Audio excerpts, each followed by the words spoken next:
จจุบันนี้ทางผู้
เมื่อได้ผลผลิตแล้วก็สามารถขายคืนให้กับบริษัทโดยที่บ่ต้องกังวลเรื่องตลาดรองรับผลผลิต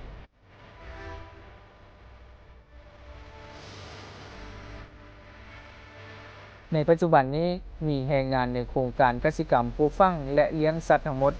160คนในนั้นมีแรงงานสัญชาติลาว 80% แรงงานสัญชาติเมียนมา 15% และแรงงานสัญชาติจีน 5%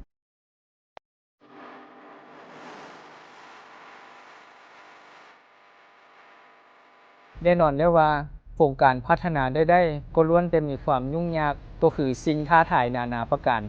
โครงการพัฒนากสิกรรมแบบครบวงจรของเขตเศรษฐกิจพิเศษสามเหลี่ยมคําก็เช่นเดียวกันก็ได้พบกับความยุ่งยากต่างๆเช่นปัญหาทางด้านสภาพการเปลี่ยนแปลงของดินฟ้าอากาศที่บ่